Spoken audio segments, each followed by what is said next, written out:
Okay, good morning, everyone. I got a suggestion from a lady to do maybe talk about what the reasons why I think my kids turned out to be the really neat human beings that they are. We have 5 children. They range in age from 45 to our youngest. The twins are 37. I had 3 boys and twin daughters, so it was a nice ending. I only set out to have 4. You don't plan to have twins, but it was a great ending. So first and foremost, I'd like to say, of course, all of the kudos go to God. I can't take credit for anything other than listening to him and following him when I asked for wisdom, discernment, those kind of things. So that's number one. But the one thing that my husband and I had together that was awesome was our love for our kids. Very important to us. That was the glue. That was everything. We both had the same feelings about our children. That was 100% solid and in agreement. And the other thing is, sometimes when people ask, why didn't I leave? And one of the reasons, which I don't understand, and I'm not knocking this at all, I never wanted children. Like I didn't want, children from this man and children from this man. And then I didn't want to be a stepmom and all that. And I am not knocking that by any means, because we all know there is a place for it. I'm just saying it wasn't for me. So, that's the big thing.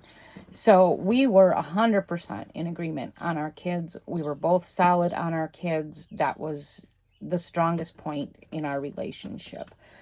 And so our kids were raised in a home with a faith. They were brought to church from a young age. The problem is we didn't even stay in one church. We just trampled all over the place. We visited every church, every religion that's out there. I just couldn't seem to find a place, but yet we were there. They went to Sunday school. We did our devotions. We did our talking about God and things like that. So the faith part, I think too, is probably the hugest for us. The other thing I think that, good and bad, but overall, I think when you get to adulthood, it's good that your kids see the imperfections and the harshness of marriage, because marriage isn't easy. And the longer you're together, I mean, you would hope it's all good, but in my case, it wasn't. But our kids saw 2 people that never gave up. They saw our imperfections. They witnessed it. They witnessed the loss. They witnessed the pain. They felt it all. They heard us argue. They seen us fight. They seen us cry. They seen the pain. They packed with us when we had to move. They saw us go through our divorce. They were there for our remarriage. So they celebrated the successes and the victories, and they also went through the pain of the losses. So our kids have seen the whole gamut of a relationship. They haven't just seen this facade that it's always good and it's always loving. They have seen that it's damn hard. And I really do think that's helped them, because if anything, it gives them staying power. It gives them commitment. It gives them, I think they've got that attitude of, the grass isn't always greener on the other side. In fact, the grass is greener on the other side for about 6 months, and then we all know what happens after that. And again, that's not knocking those that have chosen to go a different direction and divorced and remarried, and it is good, and it worked out for them. I'm happy for them. I just think for me personally, it's just not a path I wanted to go down. And so anyway, I kind of think those are the basic main things that have really helped my kids, is having a faith, and then not shielding them from the good, the bad, and the ugly. And in our case, there was a lot of bad, but there was also a lot of good.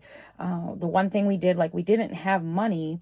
We only took one big vacation when our kids were little, and that was mainly because through my husband's employer at that time, they had a convention or whatever you call it in Florida. So we decided to take our kids and we drove to Florida from Wisconsin in our old beat down car. And that was one of the funnest, best trips ever. And it was great. I mean, it was great. So we had one big fancy trip as a family.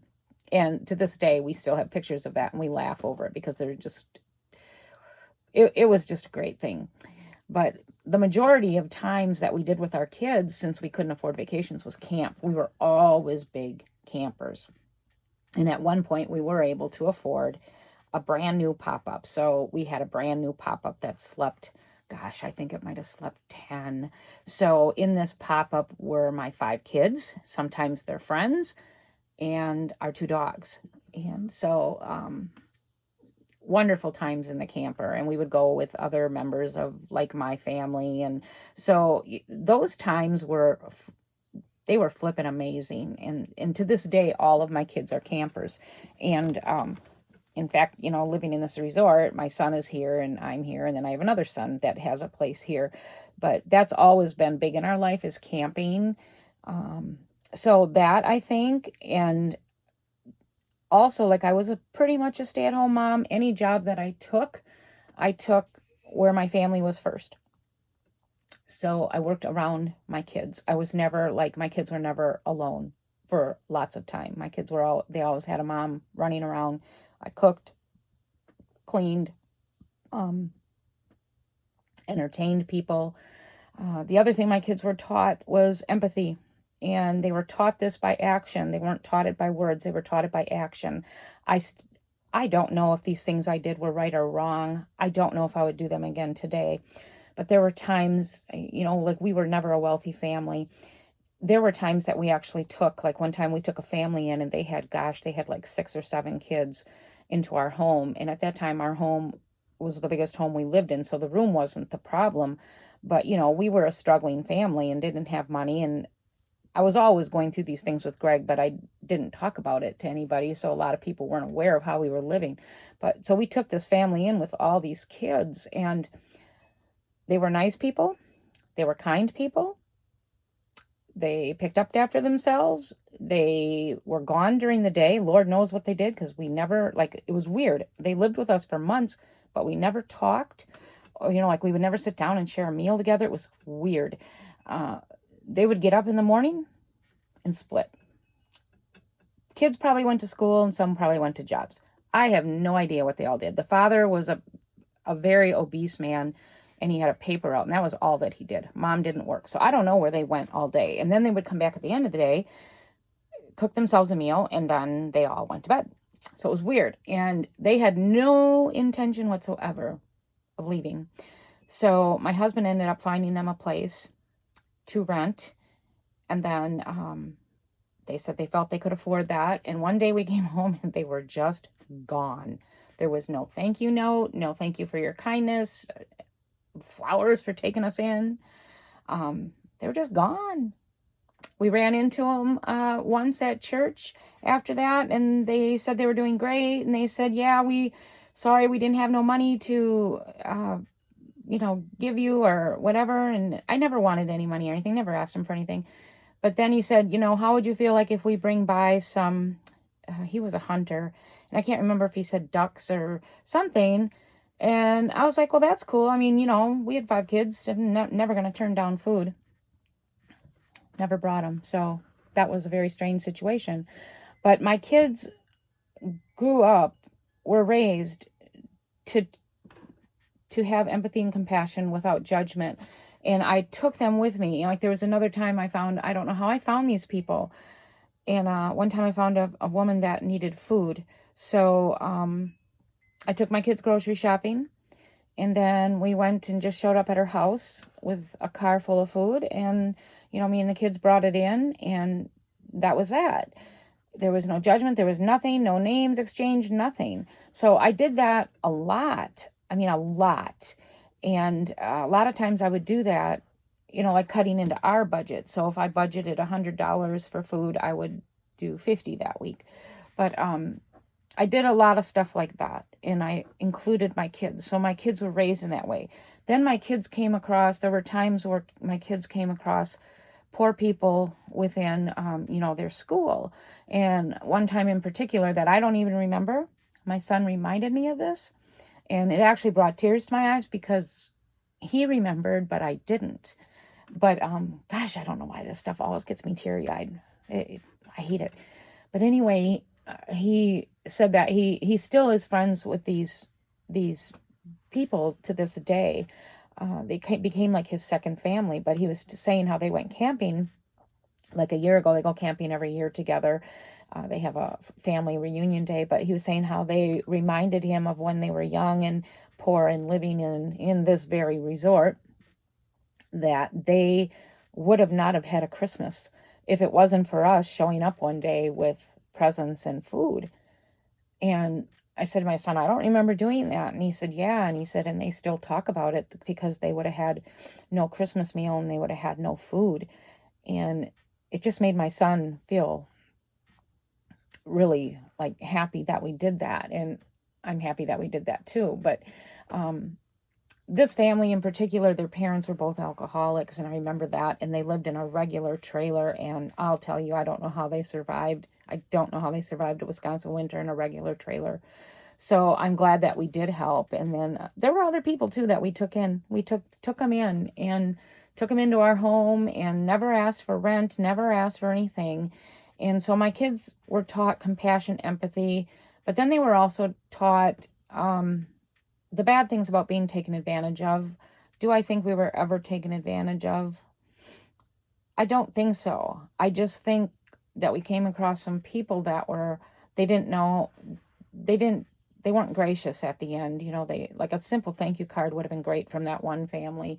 I did take in another one of my kids' friends' family. It was the mom, dad, and a son. We took them in, and I mean, gosh, every week that woman would bring home groceries without being asked. And that was like a really cool blessing. And she worked during the day. I can't remember what the husband did. And the son went to school with my kids.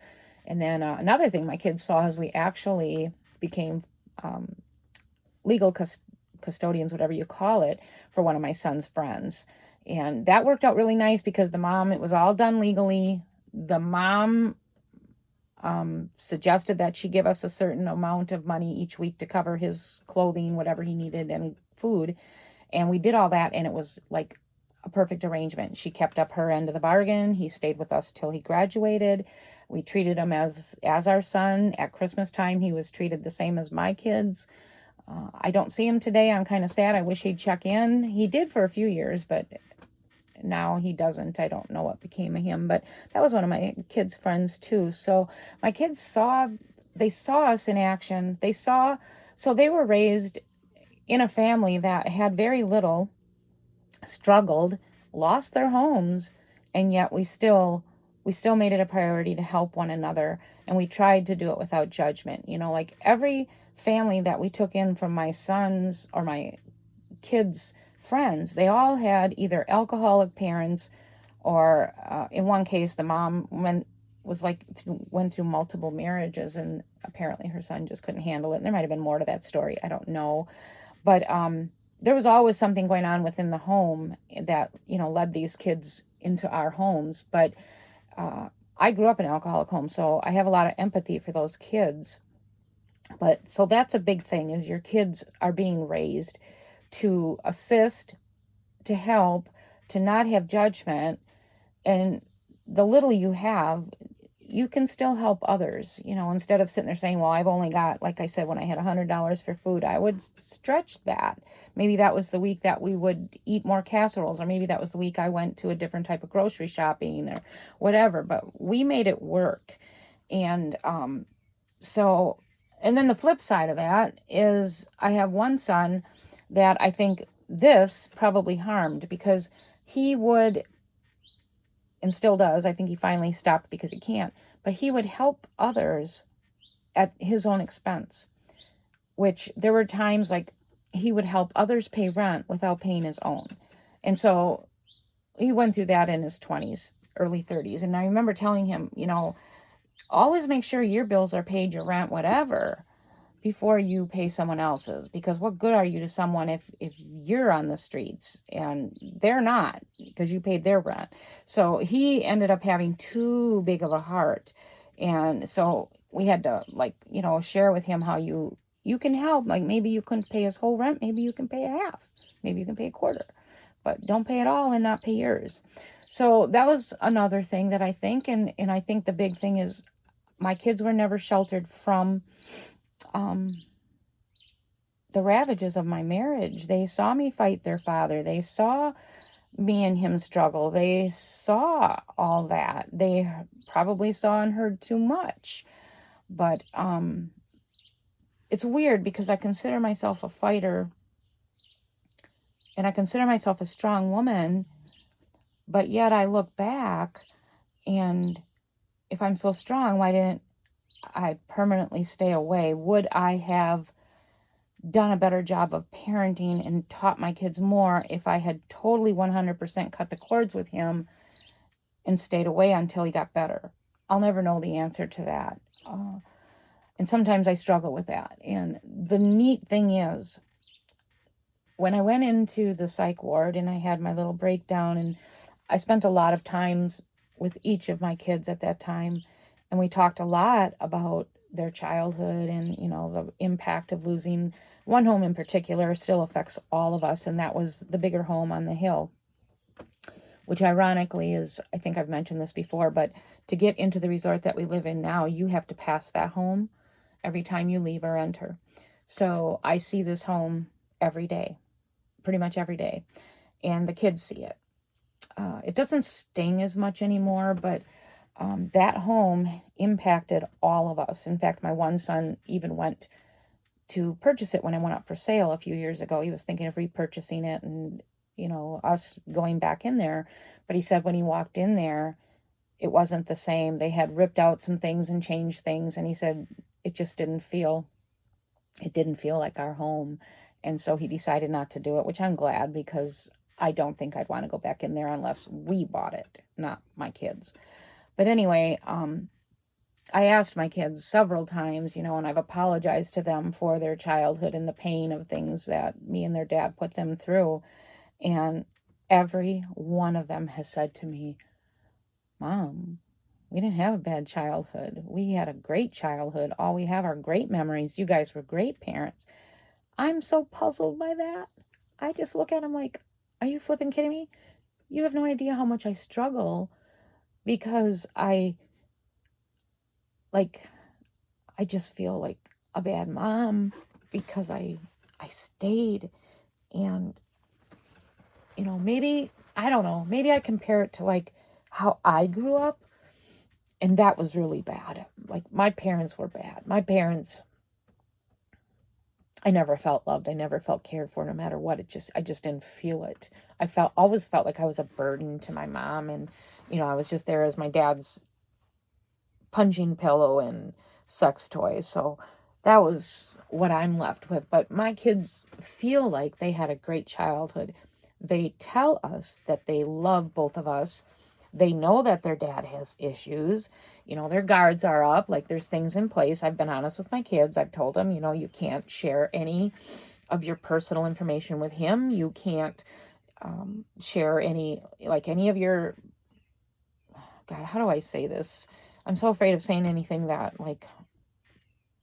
because I know my kids and grandkids come here, but bottom line is, you can't leave your purse out. You can't share with him your financial information. Because honestly, I think if he got desperate again, he would do what he had to do. So they know that about their father now, and they're all well into adulthood. So we all have our safety things in place. Like, even me in this tiny house, I'm here because if he screws up again, I can stay here on my own merit. I can stay here financially. I pray and hope to God he doesn't, because there will be no more. There will be no more. But anyway, I think to me, that's one of the greatest things ever, is that my kids will tell me they loved their life. They loved their childhood. They felt loved. They felt cared for. They were never homeless. They were never hungry. They don't care about lack of vacations because to them camping was. The other thing is, oh gosh, I kind of lost my train of thought, but they were always deeply, deeply loved by both of us. Another thing I struggle with, and for some reason this has balanced itself out, is I was never much of a hugger. Like when my kids were babies and toddlers, yeah, I rocked, held them, sung to them, did all the things mamas do. Very affectionate and all that. But then as they got older, it tapered off. And I never kind of understood that. Well, I do now. I understand that because, like, in my mind, like, my dad started messing with me at 9 and even younger. So in my mind, like, when you touch a child, it's not for good purposes. So I kind of pulled away when my kids got older, and I wasn't that much of a hugger and stuff. And that always troubled me. That was a big part I worked on in therapy. And I think the saving grace in that is when they got older, when I became more aware of what I was doing and not doing, and when I worked on it in therapy, I started, now I try my best to hug them. It's still not the way I'd like it to be, but I show more affection. I tell them I love them. Where on the flip side of that, that's where Greg excelled. Greg is and was always the hugger, the cuddler. I mean, when he sees his daughters, even now at 37, it's, a big bear hug. And, he has names that he calls each of them. The twins are Fifi and Fluffy and Fufu. And I mean, it's so funny because I'll hear him call him sometimes and he'll go, "Hey, Fifi, this is Fafa." And it's like, no one would understand it except my family. But those are the things that I know even when he's gone, with all of his faults, my kids are going to miss that dearly. And the grandkids. When he sees or calls the grandkids, it's always, when he ends the conversation, is, "Don't forget who loves you more." And now my older grandkids will say that, "Don't forget, Grandpa, who loves you more." And those are things he excels at. Those are things I suck at. So I think those are all things. So despite the problems that he had with money and, gambling and drugs, he's conquered all that now, except for he's still got a few things, but he's conquered all that. In the midst of all that, these kids were sheltered with love, and no matter what we went through it together. We went through it as a family. We always came out of it. So that's what I think is the main things that helped my kids be what they are today. My boys are into roofing. They do roofing. The three of them, they do that together. My one daughter works in oncology and lungs, pulmonary. She's a family practitioner. She went into the field of cancer because of me. She didn't go into breast cancer, but still, she likes lungs. And then my other daughter actually has her doctorate.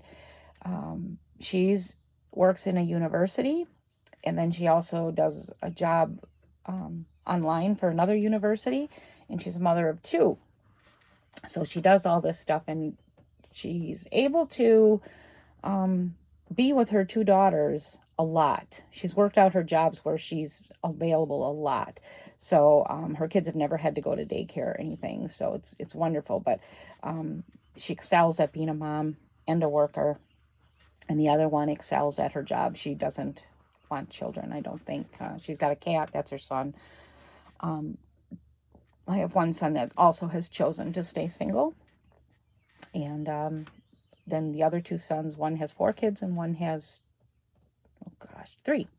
So, and they're not just good humans, but they're great parents. And I love going to sleep at night. I never, ever, ever, ever have to think, are my grandkids okay? Are they being taken care of? So I have such a peace about that. So, okay, financially, I'm not blessed. Material-wise, I have what I need. Family-wise, I'm like a billionaire times over. When I finally go home, and I don't know how that's going to be, but if I have the ability to talk and communicate with my kids and grandkids at the end, I know that that is going to be the focus of it all. It's not going to be about the lack of money, the lack of possessions, or even about the bad things that their father and grandfather did. It's going to be about, despite all this muck, we did something so right to create such wonderful human beings. And I couldn't ask for anything more. I just couldn't do it. I couldn't ask for anything more. God has blessed me more than I can ever think. And so I don't know if this answered that question of what do I think of how I turned out these 5 amazing kids. And everything I just said, I think you get a general idea of how I feel. But there's no wealthier person, I think, than one who has their kids with them, like, you know, just checking in on them. Like my kids check in on me. They, I just know that I'm not going to end my journey here alone. And, you know, like an example, when my mom had cancer, my mom passed, my mom had 8 kids. My mom was pretty much alone. And my one sister did take care of her, didn't take care of her well. They stole from her. They didn't clean her. And it was sad when I heard about it. We ended up reporting it, and Easter seals took over. But I know that my kids will never do that to me. My kids will never do those things to me. So, yeah, I hope this answers your question. I have no greater blessing than my kids and my grandkids. I don't always show it to them. Sometimes I'm overwhelmed, like, you know, everybody comes over a lot, and they do, and they come over, and I know sometimes I don't seem the friendliest and stuff. And then if you guys happen to see this, it has nothing to do with you. It has to do with me just not feeling well. And sometimes I do get overwhelmed, and but yeah, they're my greatest blessing. And so I hope this helps you understand or how I feel about how I managed to bring up 5 wonderful human beings. I hope to get this next computer figured out soon. I don't like this iPad. I know my eyes are going to be all over on this video. Please forgive me. But anyway, have a great day. I hope this was an interesting video, and I will see you soon.